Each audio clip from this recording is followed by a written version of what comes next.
নমস্কার, শুভ সন্ধ্যা। শাশ্বতী সিনহা বলছি। আপনারা শুনছেন অভিজ্ঞান গাঙ্গুলির চাণক্য সিরিজ। চাণক্য সিরিজের হত্যাশাস্ত্র 1 থেকে 4 পর্যন্ত পড়া হয়ে গেছে। আজ 5 থেকে 9 শুরু করি। 5। নির্দিষ্ট সময়ে রাতের অন্ধকারে নিজের বাড়ি থেকে বের হয়ে আসে আঙুরি। কিছুক্ষণ অপেক্ষা করল অন্ধকার চোখে সয়ে যাওয়ার জন্যে। হ্যাঁ, এইবার সব কিছু আবছা দেখা যাচ্ছে বটে। রাজপথে পা রাখে আঙুরি। আকাশের এক ফালি চাঁদ সামান্য আলো দিচ্ছে। রাতের কীটপতঙ্গ এক সুরে শব্দ করে চলেছে। মনের কোণায় ভয় জাগে আঙুরির। গত কয়েক মাস ধরে রাতের পাটলিপুত্র নগর আর তার মতো রূপজীবীদের জন্যে সুরক্ষিত নেই। কোনো এক অচেনা উন্মাদ হত্যাকারী একের পর এক গণিকাদের হত্যা করছে। দিন 15 আগেই একজনকে হত্যা করেছে সেই শয়তান। এই হত্যাকারীকে নিয়ে অনেক কাহিনী রটেছে ইতিমধ্যে। আঙুরি শুনেছে সে নাকি আসলে মানুষ নয়, সে সাক্ষাৎ রাক্ষস।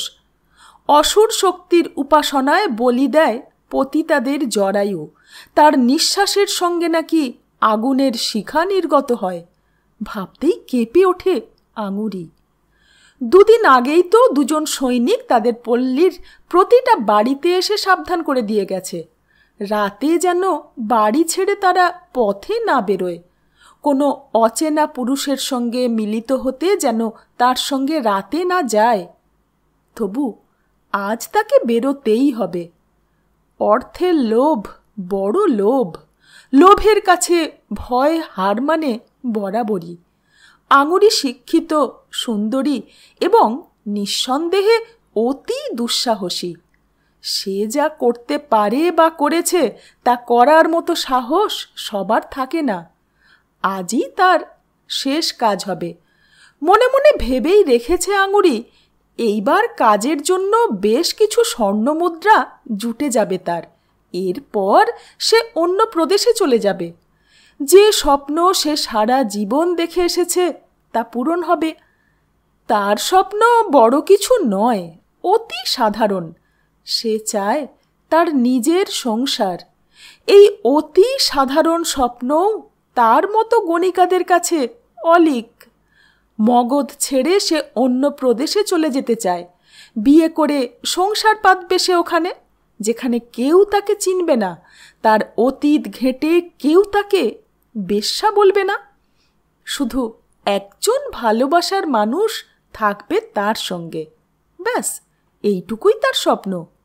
আর এই স্বপ্ন বাস্তব করতেই অর্থ উপার্জন করে চলেছে সে। যে নারীকে রোজ রাতে আলাদা আলাদা পুরুষের ভালোবাসা পেতে হয়, সেই সবচেয়ে বেশি ভালোবাসার কাঙাল। কি অদ্ভুত নিয়ম এই সংসারের! জনমানব শূন্য রাজপথ। শুধু মাঝে মাঝে পথের ধারে জ্বলতে থাকা মশাল কিছুটা করে জায়গা আলোকিত করে রেখেছে। আঙুরির মনে সামান্য ভয় থাকলেও একটা কথা ভেবে মনে সাহস জাগছিল তার। এখনো অবধি এই রাজপথে অন্তত কোনো হত্যা হয়নি। যা ঘটেছে তা এই রাজপথ থেকে দূরের গলিপথে।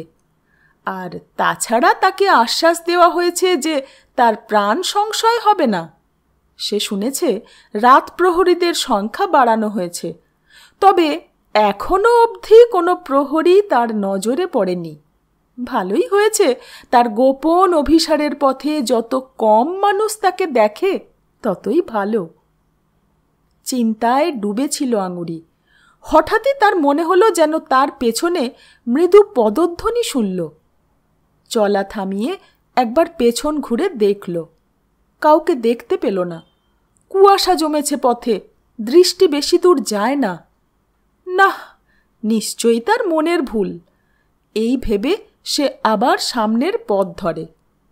কিন্তু এইবার স্পষ্ট এবং দ্রুত পদধ্বনি শুনতে পায় আঙুরি। প্রহরী হতে পারে ভেবে চলার গতি সে বাড়িয়ে দিল আরও।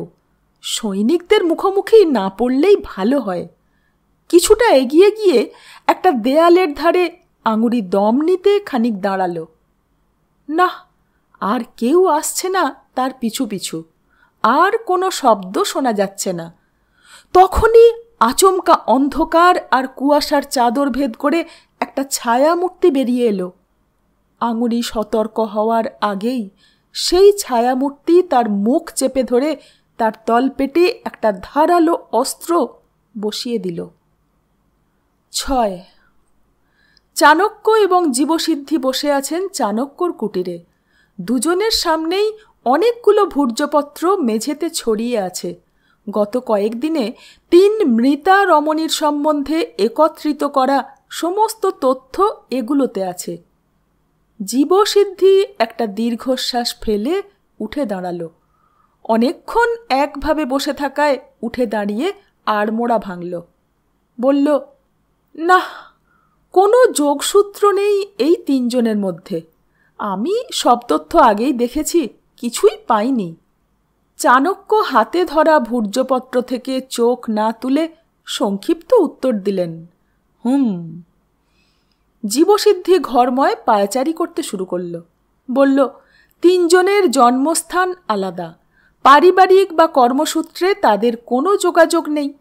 তবে হ্যাঁ, এরা প্রত্যেকেই গণিকা, কিন্তু সম্পূর্ণ আলাদা আলাদা গণিকাপল্লীতে তাদের বাসস্থান। তাদের প্রত্যেকেরই কোনো একজন বিশেষ পুরুষসঙ্গী আছে এমন কোনো প্রমাণও নেই। এক বাক্যে বলা চলে তাদের মধ্যে কোনো মিলই নেই। হত্যাকারীর শিকার চয়ন সম্পূর্ণ যথেচ্ছ এবং যোগসূত্রবিহীন। না।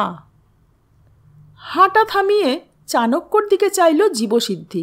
প্রশ্ন করল, কি বললেন আচার্য? হাতের পত্রটা নামিয়ে রেখে মাথা তুললেন চাণক্য।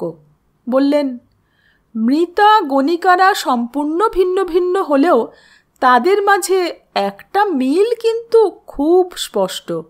অন্তত আমি তাই অনুমান করছি। কি মিল? কোন যোগসূত্র? উত্তর না দিয়ে রহস্যময় এক পেশে হাসি হাসলেন চাণক্য। জীবসিদ্ধি বুঝল গুরুদেব উত্তর দেবেন না এ প্রশ্নের। আচার্য, আচার্য! কুটিরের দরজায় সুসেনের গলা শোনা গেল। গলা শুনলেই বোঝা যায় সে উত্তেজিত। জীবসিদ্ধি এগিয়ে গিয়ে দরজা খুলতেই সুসেন ভেতরে ঢুকল। আচার্য, আবার একটা হত্যা হয়েছে। সে কি, এর মধ্যেই আবার? হ্যাঁ আচার্য, এবং এইবার হত্যাকাণ্ড ঘটেছে রাজপথের ওপর, রাজমহলের কাছেই। এভাবে তো নাগরিকদের মনে আমাদের প্রতি আস্থা তলানিতে এসে ঠেকবে আচার্য। হত্যাকারীর দুঃসাহস বেড়ে গেছে। এবারও একইভাবে হত্যা করা হয়েছে। এবারও মৃতা একজন গণিকা। সেনাপতি কিথক ঘটনাস্থলে আছেন, আমায় পাঠালেন আপনাকে খবর দিতে। খানিকক্ষণ চুপ করে থাকলেন চাণক্য। ওর কপালে ভ্রুকুটি। জীবসিদ্ধি জানে এটা চিন্তার লক্ষণ। আচার্য গভীরভাবে কিছু ভাবছেন। কিছুক্ষণ চুপ থেকে প্রশ্ন করলেন, তুমি দেখেছ মৃতদেহ? আজ্ঞে হ্যাঁ আচার্য। মৃতা মেয়েটার গায়ের রং তামাটে, কোঁচকানো চুল, মাঝারি উচ্চতা। জীবসিদ্ধি অবাক হয়ে তার আচার্যর দিকে তাকিয়ে থাকল। হঠাৎ এই কথার মানে কি? তবে কি সত্যিই কোনো সূত্র পেয়েছেন গুরুদেব? কিন্তু আশার আলোটা পরক্ষণেই নিভে গেল যখন সুসেন কিছুটা অপ্রতিভভাবে উত্তর দিল, না, মৃতা মেয়েটা লম্বা, ফর্সা, চুল কালো বটে, তবে তা সোজা, কোঁচকানো নয় মোটেই। উত্তর শুনে চাণক্য খুবই অসন্তুষ্ট হয়েছেন বলে মনে হলো। আশাহত ভাব ফুটে উঠল তার মুখে। জীবসিদ্ধি তার গুরুর এই অবস্থা দেখে মনে মনে কিছুটা দুঃখিত এবং সেই সঙ্গে কিছুটা কৌতুক বোধ না করে পারল না। সে তার গুরুকে খুব ভালো চেনে। আচার্য মুখে যতই বলুন যে তিনি সাধারণ ব্রাহ্মণ মাত্র, সেটা শুধুমাত্র ওর বিনয়ের বাক্য। আচার্য নিজের মনে ওর নিজের বুদ্ধির প্রতি একটা সুপ্ত গর্ববোধ আছে। আচার্য চাণক্য নিঃসন্দেহে বিশ্বের অন্যতম বিদ্বান এবং বুদ্ধিমান ব্যক্তি, কিন্তু ঠিক আর 5 জন অতি বুদ্ধিমান ব্যক্তির মতোই তিনিও নিজের সামনের ব্যক্তিকে মাঝে মাঝে চমক দিতে ভালোবাসেন। এই যেমন এখন তিনি সেই চেষ্টাটাই করলেন এবং বিফল হলেন। যদি ওর এই অদ্ভুত অনুমান মিলে যেত তবে এই মুহূর্তে আচার্য তার দিকে চেয়ে মিটি মিটি রহস্যময় হাসি হাসতেন। তার অনুমান না মেলায় সেই সুযোগ থেকে তিনি বঞ্চিত হলেন, তাই আচার্য এখন একটু দুঃখিত হয়েছেন। সুসেন বলল, আচার্য জীবসিদ্ধি মহাশয়, আপনারা কি আমার সঙ্গে আসবেন? অবশ্যই আচার্য। জীবসিদ্ধি কথাটা বলে চাণক্যর দিকে চাইল, কিন্তু চাণক্য কথা শুনেছেন বলে মনে হলো না। তিনি অন্যমনস্কভাবে মেঝের দিকে চেয়ে আছেন, কপালে গভীর ভ্রুকুটি। জীবসিদ্ধি আরও একবার একটু জোরে বলল, আচার্য ঘটনাস্থলে আসছেন তো? চিন্তার জাল ভেঙে বেরিয়ে এলেন চাণক্য। হ্যাঁ, যাব তো বটেই। চলো, আমার ঝোলাটা দেখো তো কোথায় রেখেছি। 7 ঘটনাস্থলে নতুন করে দেখার মতো কিছু নেই, ঠিক যেন আগের 3টে ঘটনার পুনরাবৃত্তি। চাণক্য খুব বেশি পরীক্ষা করলেন না মৃতদেহ।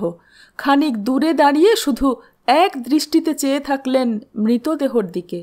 তাকে দেখে মনে হলো না যে তিনি আদৌ কিছু দেখছেন, সম্ভবত অন্য কিছু নিয়ে ভাবছেন। কুটিরে ফেরার পথেও বেশি কথা বললেন না, শুধু জীবসিদ্ধিকে বললেন, ওহে জীবসিদ্ধি, আজ দিনের শেষে একবার এসো, আমি ততক্ষণ একটু ভাবি আজকের দিনটা। সন্ধ্যার দিকে জীবসিদ্ধি চাণক্যর কুটিরে এসে হাজির হল। চাণক্য প্রদীপ জেলে লেখালেখি করছিলেন, ঘরে ধুনি আর কর্পূরের সুবাস। তাকে আসন গ্রহণ করতে বললেন চাণক্য। নিজের জায়গায় বসে প্রশ্ন করল জীবসিদ্ধি, আচার্য আজ আপনাকে বড্ড অন্যমনস্ক লাগল, কি হয়েছে? খানিক হতাশার সুরে চাণক্য বললেন, আমি কয়েকটা সূত্র ধরে এগিয়েছিলাম। আমি ভেবেছিলাম কয়েকদিনের মধ্যেই অপরাধের কিনারা হবে। তাছাড়া 3য় হত্যাকাণ্ডের পর সেনাপতি কৃথক নিজে যেভাবে পাহারা সাজিয়েছেন তাতে আমি ধারণা করেছিলাম হত্যাকারী এত সহজে আর হত্যা করতে পারবে না, বা করতে গেলে নিঃসন্দেহে ধরা পড়বে। কিন্তু আজকের হত্যাটা আমায় নতুন করে ভাবতে বাধ্য করছে। জীবসিদ্ধি কোনো কথা বলল না। খানিকক্ষণ দুজনেই নিশ্চুপ থাকলেন। তারপর চাণক্য নিজেই আবার বললেন, এই ধারাবাহিক হত্যাকারীর সম্বন্ধে আমি নিজের মনে একটা ধারণা তৈরি করতে পেরেছি বলেই আমার বিশ্বাস। এই ধরনের অপরাধীকে ধরতে গেলে তার চিন্তাধারাটা বোঝার প্রয়োজন, নিজেকে তার জায়গায় রেখে বিচার করতে হবে, তবেই তার পরবর্তী পদক্ষেপ অনুমান করা সম্ভব হয়। আপনি তা করতে পেরেছেন? কালকে তোমার 2টো কাজ। প্রথমত, সুসেনকে সকালে আমার কুটিরে আসতে বলবে। আশা করি সে আজকের মৃতা মেয়েটার পরিচয় ইতিমধ্যে পেয়েছে। বেশ, আমি তবে কাল সকালে সুসেনকে সঙ্গে নিয়েই আপনার এখানে আসব। আর দ্বিতীয় কাজ? না, তুমি তাকে নিয়ে আসবে না। তুমি কাল সকালে অন্য একটা জরুরি কাজ করবে। কাল তুমি রাজভবন যাবে, সেখান থেকে পাটলিপুত্র নগরীর সম্পূর্ণ নকশা আমার জন্য নিয়ে আসবে, ওটা বিশেষ প্রয়োজন। বেশ। পরের দিন সকাল। চাণক্যর সঙ্গে সুসেন পথ চলেছে। সুসেন বলে উঠল, আচার্য বলছিলাম কি, আর একবার বিবেচনা করে দেখুন, ওইখানে আপনার যাওয়াটা কি একান্তই জরুরি? হ্যাঁ সুসেন, আমার মন বলছে জরুরি। কিন্তু কি খুঁজে পাওয়ার আশায় মৃতা গণিকার বাড়িতে যাচ্ছেন আচার্য? আমি বলতে চাইছি, আপনার মতো এক ব্রাহ্মণের কি ওই জায়গায় পা দেওয়া উচিত? হাজার হোক সেটা পতিতাপল্লী। কথাটা শুনে মাঝপথে চাণক্য হাঁটা থামালেন, পেছন ঘুরে সুসেনের মুখোমুখি দাঁড়ালেন। বললেন, কেন? পতিতালয়ে পা দিলে আমি ধর্মভ্রষ্ট হব? না মানে, ধর্ম কি এতটাই ঠুনকো? মানুষের ধর্ম তার কাজ দিয়ে নির্ধারিত হয়। একজন ব্রাহ্মণ ধর্মভ্রষ্ট তখনই হয় যখন সে সজ্ঞানে উচিত কাজ করা থেকে বিরত থাকে। মন্দিরে পুজো করলে সে পূজারী হয়, ব্রাহ্মণ নয়। যে গোটা মানুষ জাতিকে ঠিক পথে চালনা করে সেই প্রকৃত ব্রাহ্মণ। মনের এই সংকীর্ণতা দূর করো সুসেন, না হলে এই সংকীর্ণতাই ভবিষ্যতে এই দেশের ধ্বংস ডেকে আনবে। লজ্জিত ভঙ্গিতে সুসেন বলল, ক্ষমা করবেন গুরুদেব, আমি সেরকম বলতে চাইনি। বেশ, আমার মনের ভুল দূর হলো। কিন্তু একটা কথা বলুন, আপনি ওই আঙুরি নামে রূপজীবী মেয়েটার কুটিরে কি খুঁজতে যাচ্ছেন? এইটা একটা যথার্থ প্রশ্ন করেছ, কিন্তু উত্তরটা এই মুহূর্তে আমার নিজেরও জানা নেই। কিন্তু আমার প্রজ্ঞা আমায় ওখানে যেতে বলছে। এটা আমার একটা অনুভূতি মাত্র। বুঝলাম না। আমিও বুঝিনি, সেখানে পৌঁছে বুঝবো আশা করি। কথা বলতে বলতে তারা পতিতাপল্লীতে ঢুকে পড়ল। সুসেনের কিছুটা অস্বস্তিকর লাগছিল, যদিও তার সামনে আচার্য চাণক্য বিন্দুমাত্র দ্বিধা না করে এগিয়ে চলছিলেন। গতকালই সুসেন কুটিরের ঠিকানা জেনেছে। কালকে ন্যায়রক্ষী বাহিনীরা কুটির তালা দিয়ে আটকে দিয়ে গিয়েছিল। চাবি বাহিনীর ভারপ্রাপ্ত আধিকারিক হিসেবে সুসেনের কাছেই আছে। সেই অনুমান করেই চাণক্য তাকে নিজের উদ্দেশ্য জানিয়েছেন এবং তার সঙ্গে আসতে বলেছেন। বাড়ি খুঁজে পেয়ে চাণক্য সুসেনকে দরজাটা খুলতে ইশারা করলেন। ভেতরে ঢুকে চাণক্য প্রথমেই চারপাশে একবার নজর বুলিয়ে নিলেন। ধীর পায়ে এগিয়ে গেলেন ভেতরে। এক এক করে এক একটা আসবাবপত্রর কাছে গিয়ে প্রতিটা খুলে পরীক্ষা করতে লাগলেন। ওর প্রতিটা পদক্ষেপ ধীর অথচ দৃঢ়। প্রতিটা সামান্য জিনিসও একবার অন্তত দেখলেন তিনি। কাগজপত্র, দোয়াত কলম, পোশাক আশাক ইত্যাদি সমস্ত কিছু। গুছিয়ে রাখা পোশাক কয়েকটা বের করে এনে তিনি সুসেনের উদ্দেশ্যে প্রশ্ন করলেন, ওহে সুসেন, মেয়েটার পোশাকগুলো এবং গয়না দেখো। কিছু অনুমান করতে পারছো? নারীদের কাপড় ও গয়নার দাম সম্বন্ধে আন্দাজ আছে? যা মনে হচ্ছে সবই কম দামি, শুধু 2-3টে ছাড়া। এবং মূল্যবান যে কটা কাপড় ও গয়না দেখা যাচ্ছে সেগুলো বেশ নতুন। এর থেকে কি অনুধাবন করা যায়? কি? বুদ্ধি ব্যবহার করো হে সুসেন। সহজেই অনুমেয় যে মেয়েটা হঠাৎ কয়েক মাস ধরে অর্থ হাতে পেয়েছিল। সম্ভবত কোনো নতুন পুরুষসঙ্গীর দেওয়া উপহার এগুলো, অথবা হঠাৎ বেশি রোজগারের অর্থে এগুলো সে কিনেছে। কোনো বড়লোক খদ্দের? দেরাজ খুলে তার ভেতর থেকে 1 থলি রূপোর মুদ্রা বেরোলো। এই দেখো, এই হলো আমার অনুমানের সত্যতার প্রমাণ। সে বুঝলাম আচার্য, কিন্তু তার সঙ্গে আমাদের হত্যাকাণ্ডের কি সম্পর্ক? তার এই নতুন পৃষ্ঠপোষকই যে হত্যাকারী, এরকম আপনার কেন মনে হলো? আর তাছাড়া অন্যান্য গণিকাদের বাড়িতে কিন্তু এরকম কিছুই আমরা খুঁজে পাইনি। তাদের বাড়িতেও আমি নিজে উপস্থিত থেকে তল্লাশি চালিয়েছি। এ কথা আমি কখন বললাম যে এই পুরুষটিই হত্যাকারী? তবে উত্তর না দিয়ে আচার্য আবার আশেপাশে খুঁজতে শুরু করলেন। 4 পায়ার ওপর রাখা একটা ছোট বাক্সের সামনে এসে দাঁড়িয়ে গেলেন। তীক্ষ্ণ দৃষ্টিতে চেয়ে আছেন সেটার দিকে। সুসেন এগিয়ে গিয়ে দেখল তাতে অনেকগুলো মাদুলি রাখা, তবে সেগুলোর ভেতর ফাঁপা, অর্থাৎ তাতে আশীর্বাদী ফুল ভরে মোম দিয়ে একদিকের মুখ আটকে সেগুলো তাবিজ বানানো হয়নি এখনো।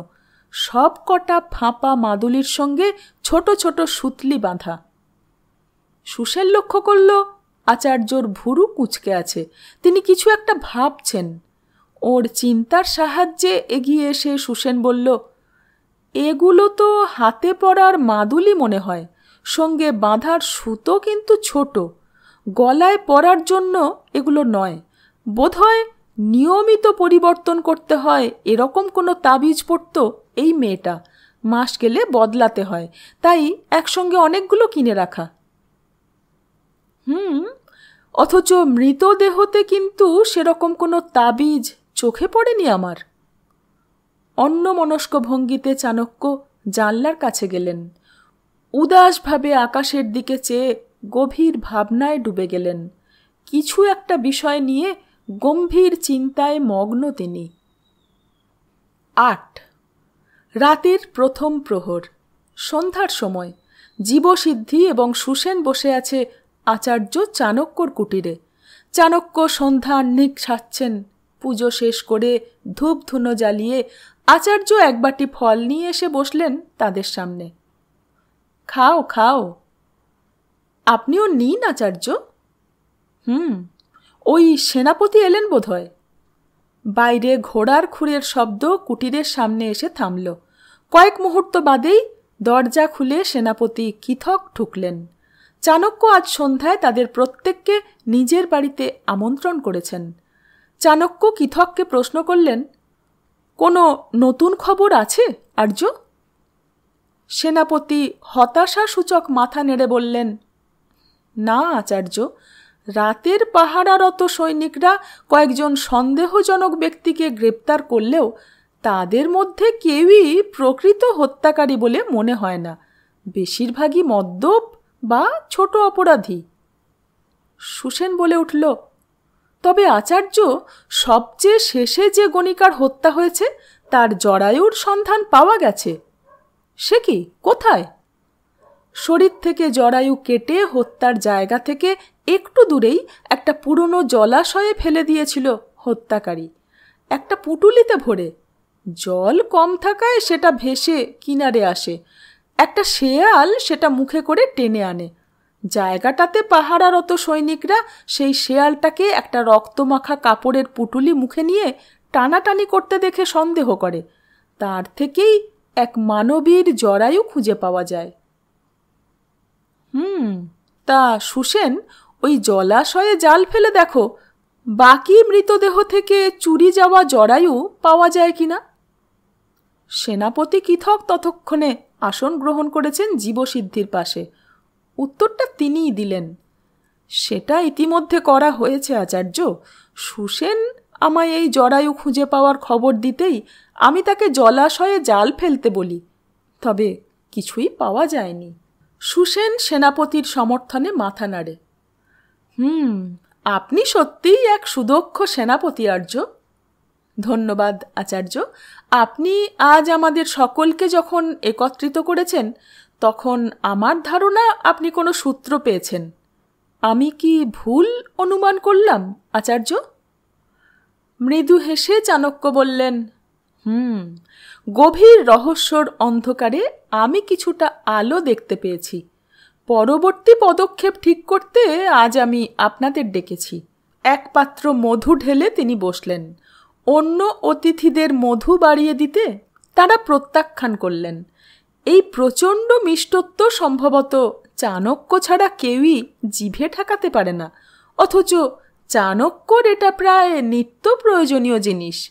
বাকি দুজন চাণক্যর এই মিষ্টত্ব প্রীতির সঙ্গে পরিচিত হলেও সুসেন অবাক হয়ে দেখছিল তাকে।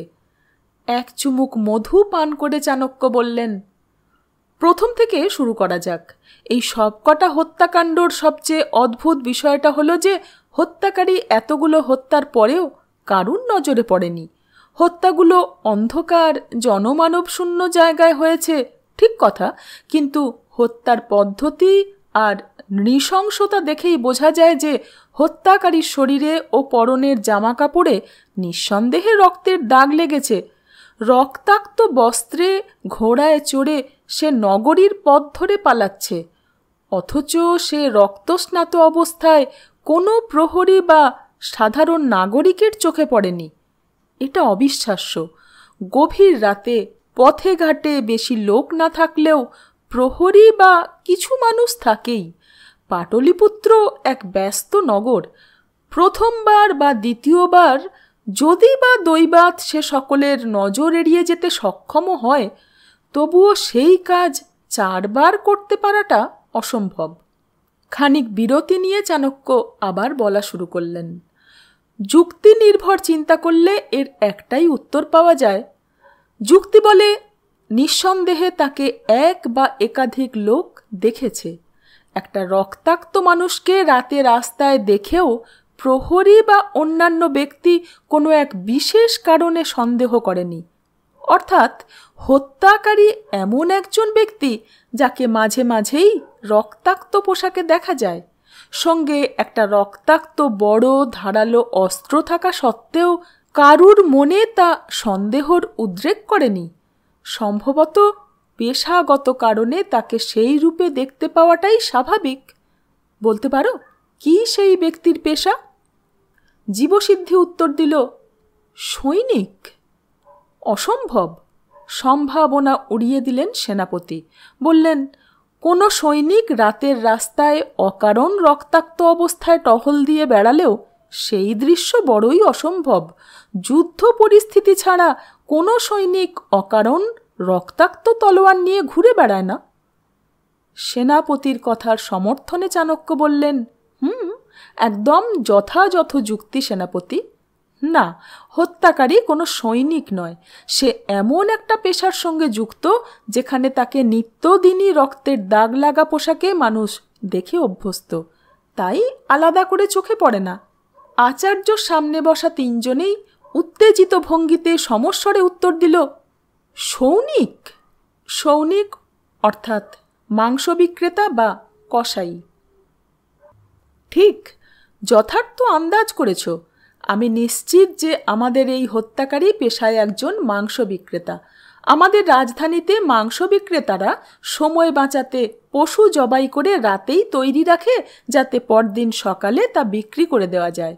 তাই রাতে কোনো সৈনিককে রক্তমাখা ছুরি আর পোশাকে দেখলেও ব্যাপারটা আমাদের কাছে খুব স্বাভাবিক মনে হবে। আমার ধারণা সৈনিকরা এই ব্যক্তিকে তার জীবিকার প্রমাণ পেয়ে রাতে ধরেও ছেড়ে দিয়েছে।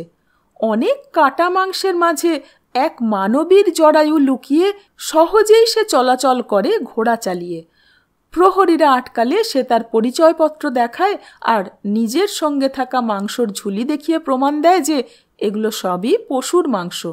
অতএব তার শরীরে লেগে থাকা রক্তও পশুর রক্ত। আমার আন্দাজ কি আপনাদের কাছে যুক্তিসঙ্গত ও গ্রহণযোগ্য মনে হচ্ছে? তিনজনই সম্মতিতে মাথা নাড়ে। চাণক্য আরও এক চুমুক মধু গলাধঃকরণ করলেন, তারপর বললেন, এই যুক্তি নির্ভর আন্দাজ ব্যাপারটা ভারী চমৎকার। এর সাহায্যে বহু ক্ষেত্রেই বাস্তব ঘটনাস্থলে না গিয়েও শুধু যুক্তির ওপর যুক্তি সাজিয়ে নিজের জায়গায় বসেই রহস্যর সমাধান করা যায়। এই ক্ষেত্রেও আমি তাই করেছি। আমি শুধু নিজেকে এই হত্যাকারীর জায়গায় রেখে তার মনস্তত্ত্বর গভীরে ঢোকার চেষ্টা করেছি। পরবর্তী বিশ্লেষণ পুরোটাই অপরাধীর মনস্তত্ত্ব নিয়ে। প্রথমেই আসা যাক কয়েকটা প্রশ্নে। প্রথমত, হত্যাকারী শুধুমাত্র গণিকাদেরই নিজের শিকার বানাচ্ছে কেন? তার কি কোনো ব্যক্তিগত আক্রোশ আছে তাদের ওপর? আমার ধারণা নিশ্চয়ই তাই। এই হিংস্রতা এবং নৃশংসতা কোনো সাধারণ সুস্থ মস্তিষ্কের মানুষের পক্ষে করা প্রায় অসম্ভব। এটা কোনো এক উন্মাদ ব্যক্তির কাজ এবং পতিতাদের সে অতিমাত্রায় ঘৃণা করে। তার অতীতে এমন কিছু ভয়ঙ্কর ঘটনা ঘটেছে যা তার মনে এই বিকার সৃষ্টি করেছে। হঠাৎ ঘটা কোনো ঘটনায় কিন্তু এতটা প্রভাব ফেলা সম্ভব নয়। সম্ভবত এই ঘৃণার সূত্রপাত অনেক আগে। বাল্যকালে প্রাপ্ত মানসিক আঘাতে শিশু মনে গভীর রেখাপাত করে থাকে। তার থেকে এই গভীর ঘৃণা আর আক্রোশের জন্ম হওয়া সম্ভব। একটু বিরতি নিয়ে পুনরায় নিজের বিশ্লেষণ শুরু করলেন চাণক্য। এইবার আসি আমার দ্বিতীয় প্রশ্নে। হত্যার পর কোন আক্রোশে হত্যাকারী মৃতার শরীর থেকে জরায়ু ছিন্ন করে সঙ্গে নিয়ে যায়? শুধুমাত্র জরায়ুই কেন? মানব শরীরের অন্য কোনো অঙ্গ নয় কেন? এর উত্তরও একটু যুক্তি দিয়ে ভাবলে অনুমান করা সম্ভব। মানুষের চোখের সঙ্গে সৌন্দর্যর সম্পর্ক করি আমরা। উদাহরণ হিসেবে মনে করে দেখুন কয়েক বছর আগে পাটলিপুত্রে ঘটে যাওয়া একটা ঘটনা। পরস্ত্রীর দিকে তাকানোর অপরাধে সেই রমণীর স্বামী এক ব্যক্তির চোখ উপড়ে নিয়েছিল। ঘটনাটা নিশ্চয়ই মনে আছে আশা করি। ঘটনাটা কয়েক বছর আগেই নগরে বেশ আলোড়ন সৃষ্টি করেছিল, তাই সকলেরই মনে আছে। আচার্য বললেন, ঠিক সেই রকমভাবেই হৃদয়কে আমরা প্রেম বা ভালোবাসার সঙ্গে সম্পর্কিত বলে থাকি। যোনিদেশ হল যৌনতার প্রতীক এবং জরায়ু হল জন্ম বা মাতৃত্বর প্রতীক। অর্থাৎ হত্যাকারীর সমস্ত আক্রোশের উৎস তার বা অন্য কারুর জন্ম অথবা মাতৃত্ব সম্পর্কিত কোনো ঘটনা থেকে হয়েছে। আরও একটা আশ্চর্য বিষয় ভাবো, হত্যাকারী যে কজন নারীকে হত্যা করেছে তাদের কারুর সঙ্গে হত্যার আগে শারীরিকভাবে লিপ্ত হয়নি, কারণ আততায়ীর মনে প্রচণ্ড ঘৃণা আছে পতিতাদের প্রতি। সে তাদের সঙ্গে সেই কারণে শারীরিকভাবে মিলিত হতেও চরম বিতৃষ্ণা বোধ করে। অথবা আরও একটা সম্ভাবনা, সে গণিকাদের মধ্যে তার মায়ের ছায়া দেখে, তাই তাকে ধর্ষণ করা থেকে বিরত থাকে বরাবরই। অতএব সব তথ্য ও বিশ্লেষণ মিলিয়ে আমরা কি আন্দাজ করতে পারি? আমাদের উন্মাদ হত্যাকারী এই নগরীর একজন মাংস বিক্রেতা, যার নিজের মা সম্ভবত রূপজীবী ছিল। অতীতের কোনো ঘটনায় তার মনে পতিতাদের প্রতি চরম ঘৃণা সৃষ্টি করেছে, কিন্তু হত্যাকাণ্ড শুরু হয়েছে মাত্র কয়েক মাস আগে থেকেই। অর্থাৎ সেই সময়ের আশেপাশে এমন কিছু হত্যাকারীর জীবনে আবার ঘটেছে, যার ফলে তার অতীতের আক্রোশ বর্তমানে মাথাচাড়া দিয়ে উঠেছে। তাকে কোনো এক বা একাধিক নারী চরম আঘাত করেছে এবং সেই প্রতিহিংসা সে অন্য নারীদের ওপর নিচ্ছে। সেনাপতি কৃথক মনোযোগ দিয়ে চাণক্যর বিশ্লেষণ শুনছিলেন। এইবার আর উত্তেজনা চেপে রাখতে না পেরে চেঁচিয়ে উঠলেন, সাধু সাধু, অসাধারণ আপনার অনুধাবন ক্ষমতা আচার্য, আমি স্তম্ভিত।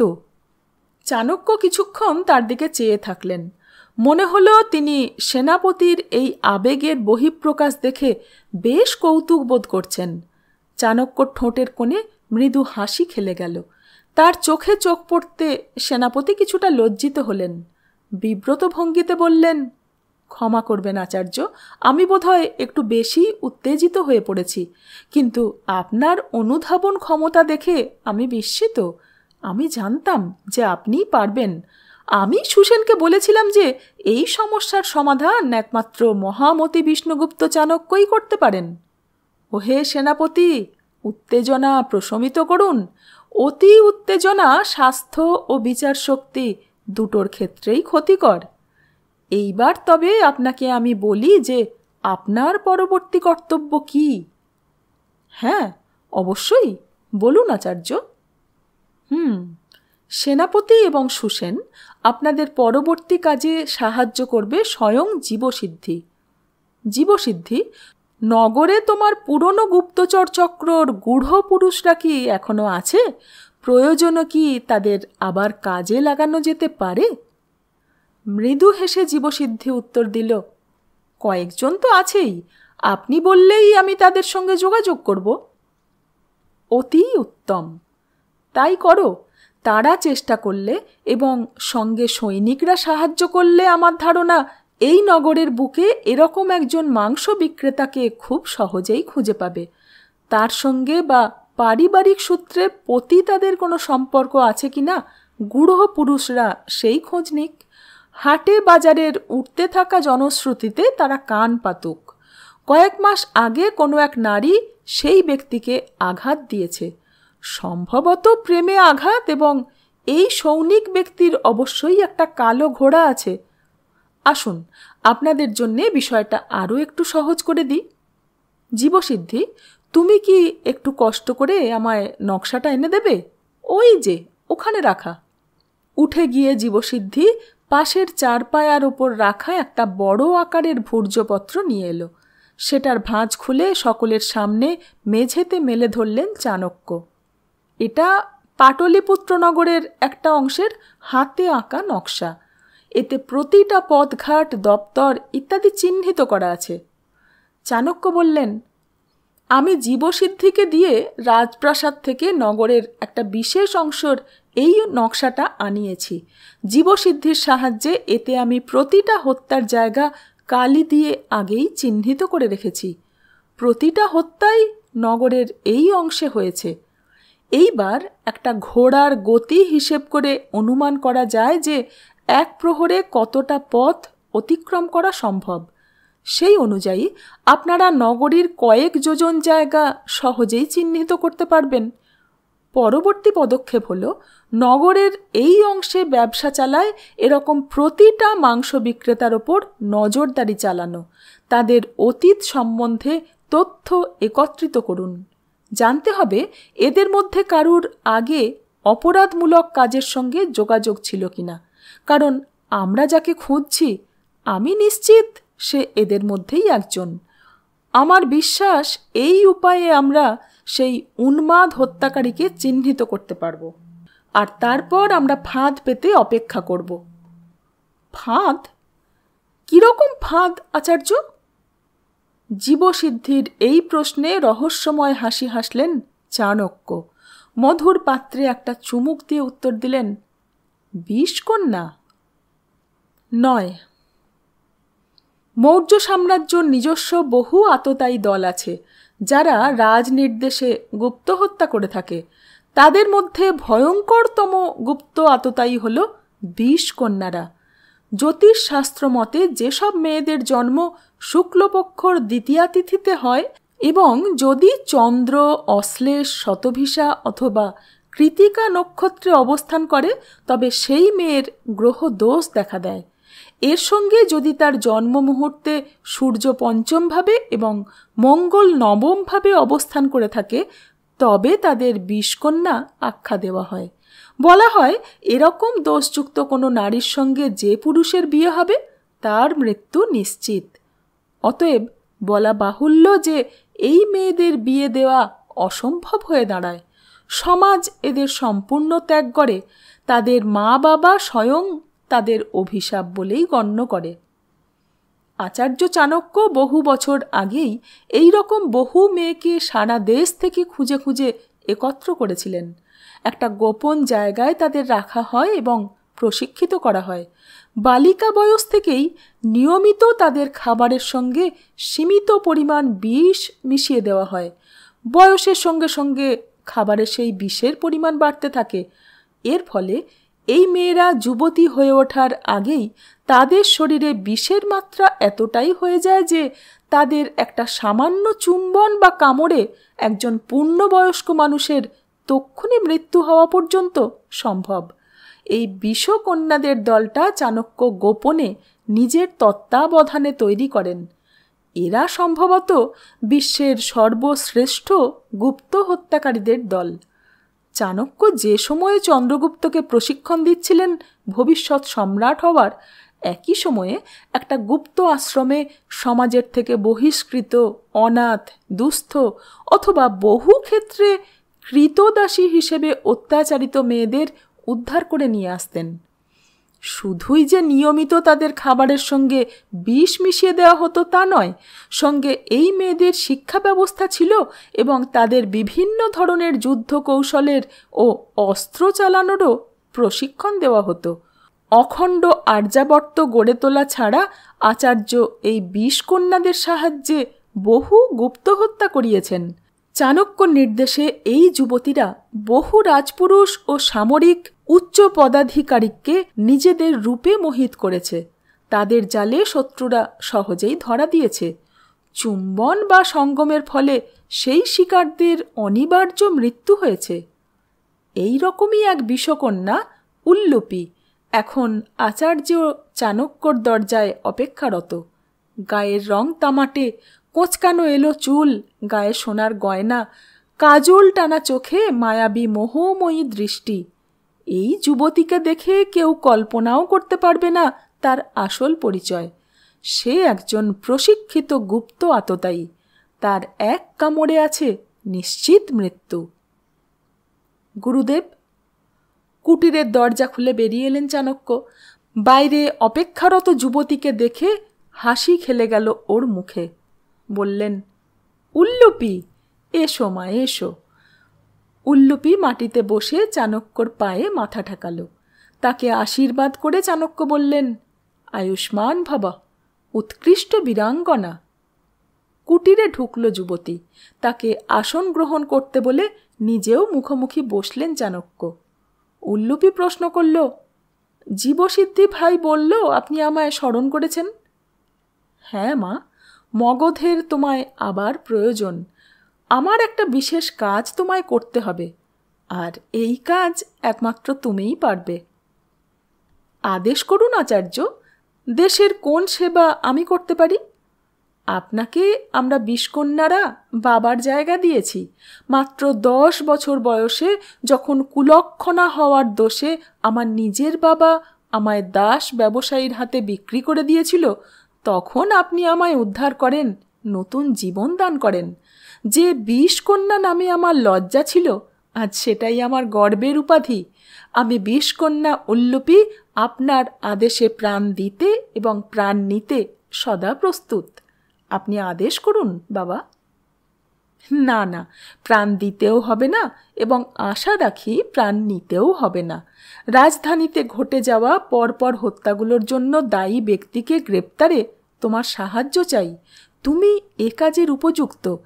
এতে তোমার জীবন সংশয়ের সম্ভাবনা আছে উল্লুপি, তবে আমার বিশ্বাস এর চেয়ে অনেক বেশি বিপদেও নিজেকে রক্ষা করতে সক্ষম তুমি। মগধ তোমার কাছে চিরঋণী থাকবে। আপনি নির্দ্বিধায় বলুন আপনার পরিকল্পনা, আমি প্রস্তুত। একদম অন্য স্বাদের এই উপন্যাস আমার পড়তে খুব ভালো লাগছে। আপনাদের কেমন লাগছে জানতে পারলে খুশি হতাম। সঙ্গে থাকবেন। ধন্যবাদ।